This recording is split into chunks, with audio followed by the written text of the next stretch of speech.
Again welcome to my YouTube channel. नमस्ते to everyone. आज म फेरि ग्रेड 11 कै एउटा न्यू सेट क्वेशन लिएर आएको छु। ग्रुप ए मा एमसीक्यू सोधिन्छ र त्यहाँ जम्मा 11 वटा एमसीक्यू हुन्छ। त्यसमध्ये आज म 1 to 6 एमसीक्यू गर्छु। नम्बर 1 बाट हेरौं। A car moves from O to D along the path OABCD. The displacement of the car from the starting point is. अब O point starting point हो and D point चाहिँ ending point हो यस। र O बाट चाहिँ यसरी A B C D भएर चाहिँ यो D point मा पुग्यो। अब यसरी पुग्दाखेरि यहाँ चाहिँ डिस्प्लेसमेन्ट निकाल्न भनिरहेको छ यस। अब यो OD निकाल्नु छ। OD निकाल्नलाई हामीले के थाहा हुनु पर्यो त? हामीले चाहिँ यो यहाँ O देखि यो point सम्मको डिस्टेन्स थाहा हुनु पर्यो एन्ड दैट इज द यो point देखि फेरि यो थाहा हुनु पर्यो यस। D point सम्म थाहा हुनु पर्यो। भनेपछि यो कति रहेछ त 9 minus 5 दैट इज 4 भइहाल्यो। भनेपछि OD इज इक्वल टु भइहाल्छ 4a² प्लस के छ त यो कम्प्लिट यो पुरै चाहिँ 4 छ 4 minus 1 3 भइहाल्यो यस। 4a² प्लस 3a² को स्क्वायर रुट भनेपछि कति भयो 25 square root yes. This is the 5 kilometre yes. This is answer. Number B choice is correct yes. यसरी मैले गरे। अब क्वेशन नम्बर 2 हेर्नु। A moving body has its kinetic energy 100 joule. Yes. अब kinetic energy 100 joule given छ. If its momentum is halved, momentum लाई half गरेको छ, the new kinetic energy is. Okay. भनेपछि kinetic energy initial kinetic energy 100 joule भयो. Yes.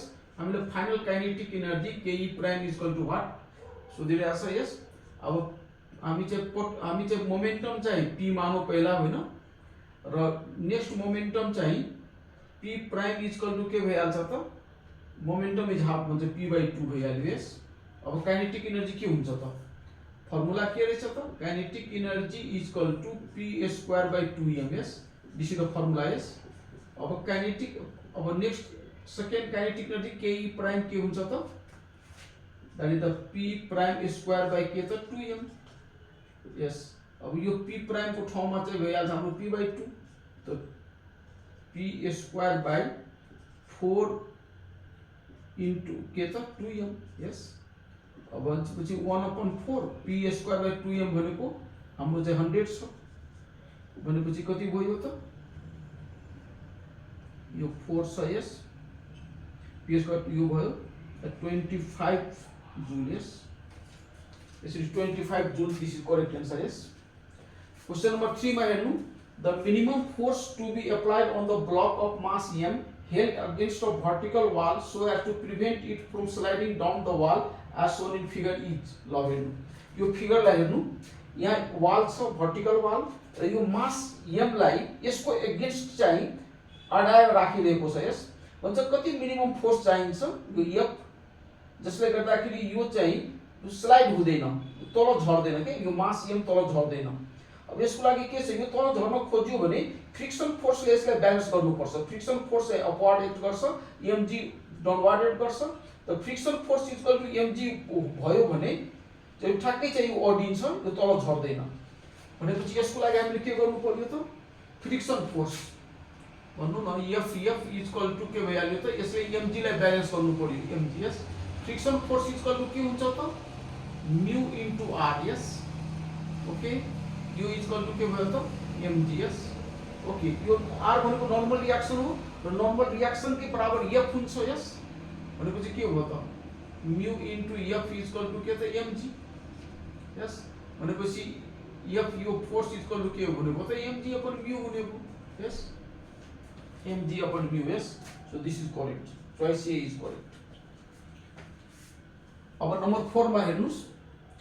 Which among the following is used to locate an object? Yes.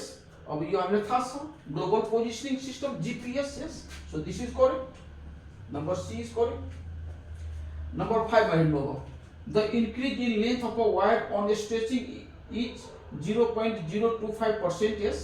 If its Poisson's ratio is 0.4 then the percentage decrease in diameter is okay. Percentage decrease in diameter हामी निकाल्छौं।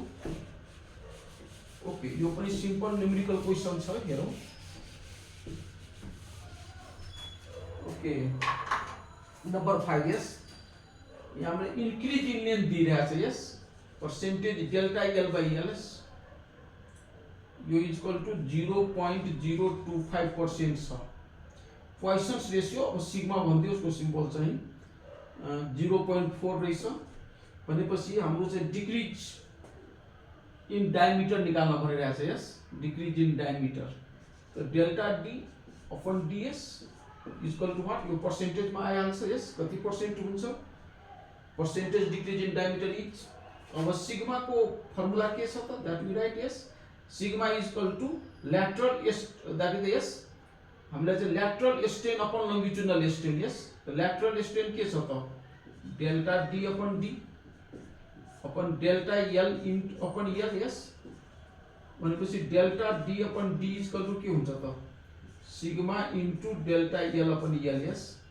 Sigma कति छ 0.4 delta L by L 0.025 yes percentage yes भनेपछि यो पर्सेन्टमा गर्नुभयो भने यसले multiply गर्नुभयो भने कति हुन्छ त 0.01% yes this is answer okay so which choice is correct number A is correct yes यो करेक्ट हो अब क्वेशन नंबर 6 मा हेर्नु यो ऑप्टिक्स सँग रिलेटेड क्वेशन हो प्रिज्म च्याप्टरबाट the image formed by the prism shown in the figure having refractive index 1.5 is हामीलाई रिफ्रैक्टिव इंडेक्स दिएको छ यसबाट हामी चाहिँ क्रिटिकल एंगल निकाल्न सक्छौं र हेर्नु यो प्रिज्म को तीनवटा फेस छ तीनवटा फेस मध्ये चाहिँ यो एउटा फेस मा चाहिँ लाइट इन्सिडेन्ट भइरहेको छ नर्मली इन्सिडेन्ट भइरहेको छ and this is 45 degree 90 degree 45 degree prism यो 45 डिग्री छ यो 90 degree yes and that is this angle also 45 degree यस्तो केसमा के हुन्छ त अब यहाँ यो टोटल इंटरनल रिफ्लेक्सन हुन्छ